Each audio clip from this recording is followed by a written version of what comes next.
Hello बच्चों, welcome back to my channel. कैसे हैं आप सब लोग। जैसे कि आप लोग के एग्जाम्स होने वाले हैं तो आप लोग की जो कॉर्पोरेट अकाउंटिंग है और साथ ही इसमें और भी जो सब्जेक्ट हैं उसके लिए भी मैम से कुछ क्वेश्चन आप लोग के लिए लेकर के आऊंगी, जिससे कि आपकी अच्छे से प्रैक्टिस हो जाए। क्योंकि जितना ज़्यादा आप प्रैक्टिस करेंगे उतना ही ईजी रहेगा आपके एग्जाम में। और साथ ही इंपॉर्टेंट क्वेश्चन हैं, ऐसे क्वेश्चन आ सकते हैं या इनके एक्सप्लेनेशन से रिलेटेड आ सकते हैं, तो आपकी प्रैक्टिस अच्छे से हो जाएगी। तो आइए वीडियो को शुरू करते हैं। लेकिन शुरू करने से पहले जिन बच्चों ने चैनल को सब्सक्राइब नहीं किया, सब्सक्राइब कर लीजिएगा। वीडियो अच्छी लगेगी लाइक करिएगा और फ्रेंड्स वीडियो को शेयर भी कर दीजिएगा। इसकी प्लेलिस्ट चैनल पर अवेलेबल है, जिसका लिंक डिस्क्रिप्शन में दे दूंगी, देख लीजिएगा। उसमें और भी बहुत से क्वेश्चंस दे रखे हैं, तो आपकी प्रैक्टिस अच्छी हो जाएगी। आइए फर्स्ट क्वेश्चन लेते हैं। इसमें share capital account should be debited at the time of forfeiture with. Share पूंजी खाते में आहरण के समय डेबिट किया जाना चाहिए। यहाँ पर ध्यान दीजिएगा, क्वेश्चन कह रहा है कि जब फॉरफीचर किया जाता है, फॉरफीचर का टाइम आता है, सबसे पहले तो एप्लीकेशन दी जाती है, आवेदन किया जाता है, अलॉटमेंट होता है, याचनाएं की जाती हैं, जो कॉल्स की जाती हैं। उसके बाद अगर कोई कॉल्स को नहीं चुका पाता या फिर जो आवंटन की राशि है उसको नहीं दे पाता है, तो वहां पर फॉरफीचर कंपनी कर सकती है। तो जब फॉरफीचर करती है उस टाइम पर जो शेयर कैपिटल होता है वहां पर कौन सा अमाउंट दिखाया जाता है शेयर का, face nominal value of the share या फिर with the amount of cost in arrears, amount not paid by the share holders called up amount.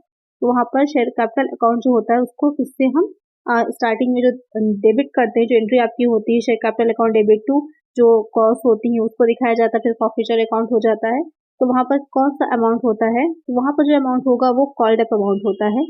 जितनी भी राशि मेन जो होती है, जैसे 8 रुपए का या 10 रुपए का जो अंश होता है उस वो राशि से ही शेयर कैपिटल अकाउंट को क्या किया जाता है, डेबिट किया जाता है। तो एक आंसर हो जाएगा ऑप्शन डी। नेक्स्ट क्वेश्चन है, securities premium reserve can not be used. प्रतिभूति प्रीमियम आरक्षित का उपयोग नहीं किया जा सकता। जो सिक्योरिटी प्रीमियम अकाउंट बनाया जाता है उसको हम कहाँ पर यूज नहीं करते। बहुत ही मोस्ट इंपॉर्टेंट क्वेश्चन है ये, बहुत पूछा जाता है एग्जाम में। विभिन्न आगम व्ययों को अवलिखित करने में, शेयरों को वापस खरीदने में, प्रारंभिक खर्चों को अवलिखित करने में या फिर कार्यशील पूंजी में। यानी कि जो सिक्योरिटी प्रीमियम रिजर्व है उसको आप return of the deferred revenue expenditure या फिर buyback of shares, writing of preliminary expenses, working capital कहाँ पे यूज नहीं कर सकते। तो उस अमाउंट को हम वर्किंग कैपिटल जो होती है, कार्यशील पूंजी जो होती है, उसके तरह यूज नहीं कर सकते। बाकी तीनों चीजों में यूज किया जा सकता है। तो करेक्ट आंसर क्या हो जाएगा, ऑप्शन डी, क्योंकि क्वेश्चन ने पूछा था हम कहाँ पर इसका यूज नहीं करते हैं। नेक्स्ट क्वेश्चन है, which shares are issued by a company to its employees or directors for their hard work and dedication towards the company। कोई कंपनी अपने कर्मचारियों या निदेशकों को कंपनी के प्रति उनकी कड़ी मेहनत और समर्पण के लिए कौन सा शेयर जारी करती है। स्वाधिकार share, bonus share, sweat equity share या फिर बी और सी दोनों। यहाँ पर क्वेश्चन कह रहा है कि जो कंपनी के डायरेक्टर्स होते हैं या फिर प्रमोटर्स भी होते हैं उनको भी, या तो कंपनी के जो कर्मचारी हैं उनको जो डेडिकेशन है, जो उनकी ऑनेस्टी है, उसके लिए अगर कोई शेयर्स दे रही है कंपनी, तो कौन से शेयर्स कहलाते हैं, वो कहलाते हैं आपके स्वेट इक्विटी शेयर्स कहलाते हैं। स्वेट समता अंश भी कहा जाता है। करेक्ट आंसर हो जाएगा यहाँ पर ऑप्शन सी। ये बहुत अच्छा क्वेश्चन है, बहुत पूछा जाता है एग्जाम में। नेक्स्ट क्वेश्चन है, what is the limit of security premium on the issue of shares.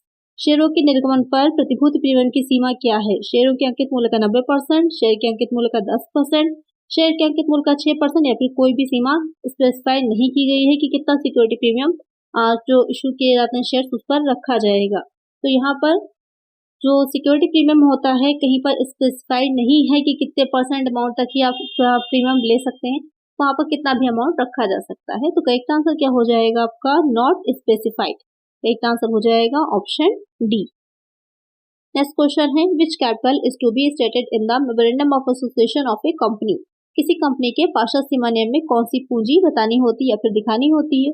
प्राथित share पूंजी जो मांगी गई होती है, पंजीकृत या फिर अधिकृत पूंजी या फिर जारी शेयर पूंजी और निर्गमित जो की गई है अंश पूंजी उसको। क्वेश्चन यहाँ पर पूछ रहा है कि जो पार्षद सीमा नियम बनता है कंपनी को जब रजिस्टर्ड करवाया जा रहा होता है, तो वहां पर कुछ ऐसी चीजें होती हैं, इंपॉर्टेंट डॉक्यूमेंट्स होते हैं जो तैयार किए जाते हैं। उसी में से एक आपका एमओए भी हो जाता है, मेमोरेंडम ऑफ एसोसिएशन भी होता है। तो उसमें भी कई वाक्य होते हैं, कई कॉज होते हैं, उसमें से एक पूंजी वाक्य भी होता है, कैपिटल कॉज भी होता है। तो वहां पर कौन सी पूंजी जो होती है दिखाई जाती है, तो वहां पर जो आपकी रजिस्टर्ड या फिर अथोराइज्ड कैपिटल होती है, जिससे वो पूंजी, वो कैपिटल जिससे कि कंपनी शुरू की जा रही है या फिर अपने पूरे जीवन में, पूरे लाइफ साइकिल में वो उतनी पूंजी को, उतनी कैपिटल को इशू कर सकती है, वो कैपिटल दिखाई जाती है, तो वो कहलाती है रजिस्टर्ड या फिर अथोराइज कैपिटल। करेक्ट आंसर हो जाएगा ऑप्शन सी। नेक्स्ट क्वेश्चन है under which head the share capital is shown in the balance sheet of a company.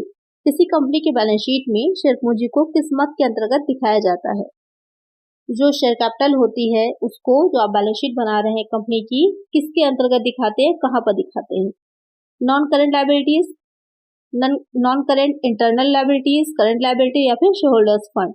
तो जो कैपिटल होती है शेयर कैपिटल, उसको हम कहाँ दिखाते हैं, उसको शेयर होल्डर्स फंड जो होता है, शेयर धारकों की निधि जिसे कहा जाता है, उसके अंतर्गत दिखाया जाता है। इसके अलावा और कौन सी चीज दिखाई जाती है, जो रिजर्व एंड सरप्लस होता है उसको भी इसी के ही अंदर दिखाया जाता है।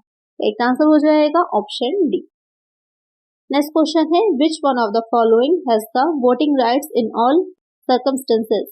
निम्नलिखित में से किसके पास सभी परिस्थितियों में मतदान का अधिकार है। जो इक्विटी शेयर धारक होते हैं यानी कि समता धारक हैं, जो प्राथमिकता शेयर धारक या फिर पूर्वाधिकार धारक हैं, जो बोनस शेयर होल्डर्स होते हैं या फिर ए और बी दोनों। क्वेश्चन कह रहा है कि जो वोटिंग राइट होता है किसी भी परिस्थिति में किस तरह के जो शेयर होल्डर्स होते हैं उनके पास रहता है। Equity share holder, preference share holder, bonus share या फिर ए एंड बी बोथ। तो जो वोटिंग राइट होता है वो किसके पास होता है। वोटिंग राइट जो होता है वो मेनली इक्विटी शेयर होल्डर्स जो होते हैं वो उनके पास रहता है हर सिचुएशन में, क्योंकि जो कंपनी के स्वामी कहे जाते हैं वो यही इक्विटी शेयर होल्डर्स ही कहे जाते हैं, क्योंकि सबसे ज्यादा इन्हीं पर ये रहता है कि अगर प्रॉफिट होता है तो दिया जाएगा, नहीं होगा तो नहीं दिया जाएगा, कितने परसेंटेज पे दिया जाएगा पहले से डिसाइडेड नहीं होता। प्रेफरेंस शेयर होल्डर्स जो होते हैं उनका तो परसेंटेज डिसाइड होता है ना, पहले से आपने पढ़ा होगा कहीं पर भी 6%, 4%, 10%, साथ में और कितना परसेंट को उनको डिविडेंड मिलेगा ये प्री डिसाइडेड होता है। लेकिन जो इक्विटी शेयर होल्डर्स होते हैं जैसा कंपनी का प्रॉफिट होगा उसी के अकॉर्डिंग उनकी परसेंटेज हर बार एनुअल मीटिंग में डिसाइड की जाती है। तो एक आंसर यहाँ पर हो जाएगा ऑप्शन। नेक्स्ट क्वेश्चन है what type of shares can be issued at discount. किस प्रकार के शेयर छूट पर जारी किए जा सकते हैं। Preference shares, equity shares, sweat equity shares या फिर प्रोक्रेस सभी। क्वेश्चन कह रहा है कि कौन से ऐसे शेयर्स होते हैं जो डिस्काउंट पर इशू किए जा सकते हैं। तो यहाँ पर कौन से ऐसे शेयर्स हैं जो डिस्काउंट पर इशू किए जाएंगे। जो स्वेट इक्विटी शेयर्स होते हैं उनको छूट पर जारी किया जा सकता है। तो करेक्ट आंसर हो जाएगा ऑप्शन सी। बाकी जो पहले थे, पहले अब बट्टे पर डिस्काउंट पर जारी किए जाते थे, इशू किए जाते थे, लेकिन अब इसके लिए कुछ अलग धाराएं बन गई हैं तो उसके अकॉर्डिंग काम होता है। लेकिन जो स्वेट इक्विटी शेयर्स होते हैं उनको छूट पर जारी किया जा सकता है। करेक्ट आंसर है ऑप्शन सी। नेक्स्ट क्वेश्चन है share issued by a company to its employees और directors in consideration of intellectual property right are called. किसी कंपनी द्वारा अपने कर्मचारियों और निदेशकों को बौद्धिक संपदा अधिकार के रूप में जारी किए गए शेयर कहलाते हैं। राइट इक्विटी शेयर्स या फिर निजी यानी कि private equity shares, sweat equity shares या फिर बोनस इक्विटी शेयर्स। जो इंटेलेक्चुअल प्रॉपर्टी राइट्स होते हैं उनके बदले में जो एम्प्लॉयज हैं उनको कोई जो शेयर्स या फिर डायरेक्टर्स को जो शेयर्स जारी किए जा रहे हैं वो क्या कहलाते हैं। तो अभी ऐसा ही क्वेश्चन हम लोग ले चुके हैं, वो कौन से होते हैं, स्वेट इक्विटी शेयर्स कहलाते हैं। करेक्ट आंसर हो जाएगा ऑप्शन सी। नेक्स्ट क्वेश्चन है if a share of ₹100 on which ₹60 has been paid is forfeited, it can be reissued at the minimum price of। यदि एक शेयर जो कि 100 रुपए का था जिस पर 60 रुपए का भुगतान किया जा चुका है, आहरण कर लिया गया या फिर जब्त कर लिया गया है, इसे न्यूनतम किस कीमत पर फिर से जारी किया जा सकता है, यानी कि किस कीमत पर उसे दोबारा से जारी किया जा सकता है। तो यहाँ पर 100 रुपीज का था, 60 ऑलरेडी पेड है, कितना लेफ्ट रह गया, 40 रुपीज। तो मिनिमम जो होगा वो उस 40 रुपीज पर जो होता है वो रीइशू किया जा सकता है, उससे कंपनी किया जाएगा, 40 रुपीज तक रीइशू किया जा सकता है। तो इसका आंसर क्या हो जाएगा ऑप्शन सी। बहुत सिंपल सा इजी क्वेश्चन, बस आपको पता होना चाहिए इसके बारे में, बहुत इजीली निकाल लेंगे। ये बहुत इंपॉर्टेंट क्वेश्चन है, एग्जाम में आपके 100% आ सकते हैं। चलिए नेक्स्ट क्वेश्चन है Mohan limited forfeited 2000 shares of ₹20 each fully called on which ₹12,000 has been paid। Out of these 1600 shares were reissued upon payment of ₹28,800। What is the amount of to be transferred to capital reserve। बहुत अच्छा question है, ध्यान से समझिएगा, थोड़ा सा बड़ा भी है, उसको अगर आपने समझ लिया तो फॉरफीचर आपको पूरा अच्छे से और रेशो अच्छे से समझ में आ जाएगा। क्वेश्चन क्या कह रहा है कि 2000 शेयर्स थे जिनका फॉरफीचर किया गया था, उन पर कितना मेन फॉल्ट था, 20 रुपीज, 20 रुपए मांगे गए थे, 2000 शेयर्स थे टोटल, जिसमें से 12,000 रुपए क्या थे, मिल गए हैं, प्राप्त हो गए हैं। तो कितने रिमेनिंग रह गए आपको समझ में आ गया होगा। इसमें 28,000 जो है 20,000 2,000 शेयर्स हैं 20 रुपए के, टोटल कितना हुआ 40,000 40,000। 12,000 क्या कह रहा है इसमें पेड है, तो कितना रिमेनिंग रह गया 28,000। अभी इसकी जनरल एंट्री हम करेंगे, बहुत अच्छे से इसको समझेंगे। अभी पहले क्वेश्चन को समझिए कि क्वेश्चन क्या कह रहा है। अब आगे कह रहा है कि इसमें से 1600 शेयर्स जो थे दोबारा रीइश्यू किए गए।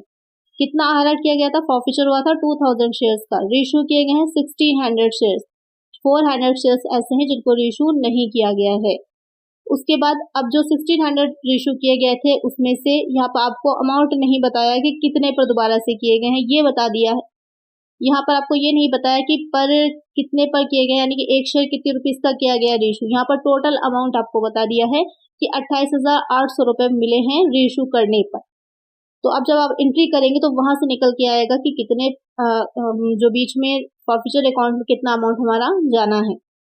उसके बाद अब आपको पूछ रहा है कि कैपिटल रिजर्व में कितने पैसे ट्रांसफर किए जाएंगे, तो अब इसको हम एंट्रीज के थ्रू समझेंगे। तो आइए देखते हैं कि इसकी एंट्रीज कैसे की जाती हैं, वहीं से हमारा कैपिटल रिजर्व निकल जाएगा। तो पहली एंट्री जो इसमें की जाएगी, शेयर कैपिटल अकाउंट डेबिट किया जाएगा। अभी मैंने आपको बताया था 2000 शेयर है, 20 ईच है, तो 2000 इंटू 20 कितना हो जाएगा 40,000। तो शेयर कैपिटल का अमाउंट हो जाएगा 40,000 का। उसके बाद अब आ जाते हैं, क्योंकि अलग अलग याचनाएं एनुअल कॉस्ट नहीं बताई हैं हमको, तो डायरेक्ट हम क्या करेंगे, टू कॉस्ट एंड एरियर और टू फॉरफीचर अकाउंट बनाएंगे। तो यहाँ पर आपको ये बताया है कि कितने रिसीव हुए हैं, तो आपको पता ही होगा फॉरफीचर अकाउंट में कौन सा अमाउंट जाता है, वो अमाउंट क्रेडिट किया जाता है जो कि रिसीव हो गया है। 12,000 रुपए रिसीव हो गए हैं, फॉरफीचर अकाउंट में चले जाएंगे 12,000। अब हमारा जो बीच का बैलेंस है रिमेनिंग, वो आ जाएगा कॉस्ट एंड एरियर में, कितना आएगा 28,000 का। ये हमारी हो जाएगी फॉरफीचर की एंट्री कंप्लीट। अब आ जाती है रीइश्यू की एंट्री। इसे कैसे करना है, इसे करने के लिए आपका बैंक अकाउंट डेबिट हो जाएगा। बैंक अकाउंट में कितना अमाउंट जाता है जब हम रीइश्यू कर रहे होते हैं, वो अमाउंट जो रिसीव हुआ है। कितना रिसीव हुआ है क्वेश्चन में आपकी बता रहा है 28,800 का, लिख लीजिए। अब आ जाएगा फॉरफीचर शेयर्स अकाउंट, जो हमको अभी नहीं पता है, बैलेंस में आएगा। अब आएगा टू शेयर कैपिटल। अब यहाँ पर ध्यान से समझना है आपको कि 1600 शेयर्स जो हैं वो इशू किए गए हैं, तो यहाँ पर बीच का कितना रह जाता है, 1600 है, 20 रुपीज के थे, 20 रुपए का था एक शेयर, 1600 तो मल्टीप्लाई कर दीजिए 1600 इंटू 20 कितना आ जाएगा 32,000। अब आपका बीच का डिफरेंस कितना हुआ 3,200 का, 3200 रुपए का, ये कहाँ जाएगा फॉरफीटेड शेयर अकाउंट में चला जाएगा। क्लियर हो गया इतना। अब हमारा फॉरफीचर की एंट्री हो गई, रीइश्यू की एंट्री हो गई। अब हमें कैपिटल रिजर्व निकालना है, तो उसके लिए अब हम नेक्स्ट एंट्री करेंगे share forfeiture account debit to capital reserve की। अब इसे कैसे निकालना है, यहाँ पर मेन आपको देखना है कि फॉरफीचर में आपके 12,000 रुपए दे रखे थे, ठीक है। 12,000 रुपए आपके पहले जो फॉरफीचर अकाउंट था वहां पर क्रेडिट का अमाउंट है, लेकिन वो अमाउंट जो है वो कितने शेयर्स पर है, वो आपके 2000 शेयर्स पर है। आपको कितने का लेना है 1600 का, 1600 का लेना है, क्योंकि रीइश्यू सिर्फ आपने 1600 किए। तो सबसे पहले हमें वो अमाउंट को अलग करना है जो 400 शेयर्स रीइश्यू नहीं किए गए हैं उसका। कैसे करेंगे, जो 2000 दे रखा जो 12,000 दे रखा है अपॉन हो जाएगा 2000 इंटू आपके कितने किए गए हैं 1600। जब हम डिवाइड करेंगे उसका मल्टीप्लाई करेंगे तो कितना आ जाएगा 9,600। तो फॉरफीचर में आ जाएगा जब सिर्फ 1600 का जो के जो शेयर्स हैं उनके फॉरफीचर अकाउंट में क्रेडिट साइड में जाएगा 9,600, और यहाँ पर डेबिट साइड में कितना दे रखा है 3,200 का। अब आप लेस कर दीजिए, कितना आएगा 6,400, 6,400 जो कि डेबिट किया जाएगा आपका। अब अमाउंट कितना बचा 6,400 का, जो कि क्रेडिट किया जाएगा कैपिटल रिजर्व अकाउंट में। यही क्वेश्चन आपसे पूछ रहा था कि कैपिटल रिजर्व में कितना जाएगा, कैपिटल रिजर्व में जाएगा 6,400 का अमाउंट। अब आपको एक क्वेश्चन आपके दिमाग में आएगा कि जो बचा है हमारा शेष, क्योंकि जो 400 नहीं किए गए थे उनका, वो कहाँ जाएगा, तो वो फॉरफीचर अकाउंट 2,400 रुपए जो बचे हमारे, वो फॉरफीचर अकाउंट के नाम से जब आप बैलेंस शीट बनाएंगे तो बैलेंस शीट के जो लायबिलिटी साइड है वहां पर आप as it is forfeiture account के नाम से 2,400 का अमाउंट को दिखा देंगे। तो आपको क्लियर पूरा हो गया होगा कि कैसे इस तरह के क्वेश्चंस में एंट्री की जाती। अगर पूरा रीइश्यू कर देता है तो इतनी टेंशन नहीं होती, वहां पर प्रॉब्लम आएगी जहां पर पूरा रीइश्यू नहीं करेगा, जैसे कि इस क्वेश्चन में था। तो यहाँ पर आपको क्लियर हो गया होगा। कैपिटल रिजर्व क्वेश्चन ने पूछा है कितना जाएगा 6,400 का, तो ऑप्शन डी हो जाएगा करेक्ट आंसर। अगर यहाँ पर आपसे पूछता है कि फॉरफीचर अकाउंट में कितना शेष बच रहा है, तो आंसर हो जाता 2,400 का, क्योंकि अभी हमने पूरा निकाल के अच्छे से समझ लिया है। तो आई होप आपको ये क्वेश्चन अच्छे समझ में आ गया होगा। मोस्ट इम्पॉर्टेंट है, अच्छे से समझ लीजिए। ऐसा कोई भी क्वेश्चन आपके एग्जाम में अगर पूछा जाता है तो आपको आसानी रहेगी, आप सॉल्व कर सकते हैं अगर आपने ये कॉन्सेप्ट अच्छे से समझ लिया। अगर समझ में आ गया है तो एक लाइक जरूर कर दीजिएगा वीडियो को। चलिए नेक्स्ट क्वेश्चन है, on an equity shares of ₹10 the company has called up ₹8 but ₹6 have been received by the company is forfeited, the capital account should be debited by। 10 रुपए के इक्विटी शेयर पर company ने 8 रुपए मांगे थे, ठीक है, 10 रुपए का था, 8 रुपए मांगे थे, लेकिन कंपनी द्वारा प्राप्त 6 रुपए जब्त कर लिए गए हैं। पूंजी खाते को किस राशि से डेबिट किया जाना है? बहुत ही सिंपल सा क्वेश्चन है। देखिए यहाँ पर अभी भी इससे प्रीवियस क्वेश्चन मैंने आप लोग को समझाया था कि कितने कॉल्ड किए गए हैं, उससे मतलब होता है कितना। सबसे पहला क्वेश्चन भी इस वीडियो में यही था कि जो होती है शेयर कैपिटल में ट्रांसफर किया जाता है वो किस अमाउंट से जो कॉल किया गया है उस अमाउंट से होता है। तो यहाँ पर 10 रुपए जो उसकी फेस वैल्यू उससे मतलब नहीं है हमको, जो उसकी 8 रुपए मांगे गए थे उससे लेना देना है। तो जो 8 रुपीज 8 रुपीज आपके मांगे गए हैं वही क्या हो जाएंगे, उसी अमाउंट से हम शेयर कैपिटल को डेबिट करेंगे। एक आंसर हो जाएगा ऑप्शन बी। तो ये पॉइंट काफी कंफ्यूजन वाला है, बहुत बच्चे कंफ्यूज होंगे, ध्यान में रखिएगा इस चीज को। चलिए नेक्स्ट क्वेश्चन लेते हैं। If a share of ₹10 issued at a premium of ₹3 on which the full amount has been called and ₹8 including premium paid is forfeited, the capital account should be debited with। यदि एक share पर 3 रुपए के premium पर 10 रुपए जारी किए गए हैं, जिस पर पूरी राशियां मांगी गई हैं और भुगतान किए गए 8 रुपए प्रीमियम सहित आहरण या फिर जब्त कर लिए गए हैं, पूंजी खाते से डेबिट किया जाना चाहिए। अब चीज का ध्यान दीजिएगा यहाँ पर कि जो इशू किया गया है तो वहां पर जो आहरण था वो जो किया गया तो बाद में किया गया है। प्रीमियम की राशि क्या है, पहले ही उसे रिसीव हो चुकी है। क्यों? क्योंकि एक शेयर जो था वो 10 रुपए पर जारी किया गया था, 3 रुपए उस पर प्रीमियम था, लेकिन जो पूरी राशि मांगी गई थी उसने 8 रुपए उसमें से भुगतान कर दिए हैं। 8 रुपए जो भुगतान किए उसमें प्रीमियम शामिल था, यानी कि प्रीमियम पहले ही वो पे कर चुका है। जब प्रीमियम पहले ही वो पे कर चुका है तो उसको हम नहीं ऐड करेंगे, उसको ध्यान नहीं देंगे जब भी हम उसकी हरण की या फिर फॉरफीचर की एंट्री करेंगे। तो यहाँ पर कितने अमाउंट से किया जाएगा, वो किया जाएगा सिर्फ 10 रुपीज से, ना कि 13 से। बच्चे यहीं पर कंफ्यूज होकर 13 आंसर लगा देंगे। 13 से नहीं करना क्योंकि प्रीमियम ऑलरेडी वो पे कर चुका है, तो यहाँ पर सिर्फ ₹10 से करना है। तो एक आंसर हो जाएगा ऑप्शन सी। नेक्स्ट क्वेश्चन है, as per SEBI guidelines application money should not be less than of the issue price of each share. SEBI दिशा निर्देशों के अनुसार आवेदन राशि प्रत्येक शेयर के निर्गम मूल्य से कम नहीं होनी चाहिए। 5%, 25%, 15%, 90%। तो यहाँ पर क्वेश्चन कह रहा है कि जो सेबी की गाइडलाइंस है उसके अकॉर्डिंग जो एप्लीकेशन मनी होती है वो जो कितनी फेस वैल्यू जो है शेयर की उससे कितने % तक होनी चाहिए। तो इसका आंसर बहुत इजी सा है, आप लोग मुझे कमेंट करिएगा कि कितने % होनी चाहिए। आई होप सभी को पता होगा, तो आप लोग मुझे इसका आंसर कमेंट करिएगा। नेक्स्ट क्वेश्चन है, 4000 equity shares of ₹10 each were issued at 8% premium to the promoters of a company for their services, which account will be debited।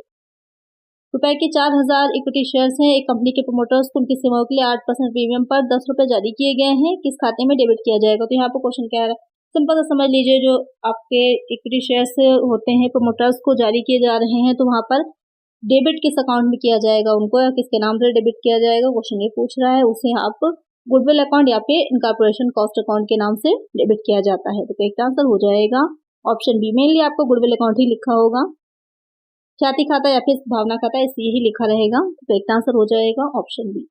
तो आज की वीडियो में इतना ही। आई होप वीडियो अच्छी लगी होगी, क्वेश्चन अच्छे से आपको समझ में आ गए होंगे। एक क्वेश्चन बहुत इंपॉर्टेंट था, उसी से बेस्ड सारे क्वेश्चन थे, अगर आपने समझे होंगे तो एक से दूसरा क्वेश्चन जुड़ा हुआ था। तो आई होप वीडियो अच्छी लगी होगी, अगर अच्छी लगी है तो लाइक जरूर कर दीजिए। इसी तरह आज पर और वीडियोज आएंगे, और भी सब्जेक्ट जो आपके आने वाले हैं, एग्जाम होने वाला है, उससे रिलेटेड भी MCQ वीडियो आएंगी। तो चैनल को सब्सक्राइब जरूर कर लीजिएगा और फ्रेंड्स तक वीडियो को शेयर भी कर दीजिएगा। मिलते हैं नेक्स्ट वीडियो में। Thank you.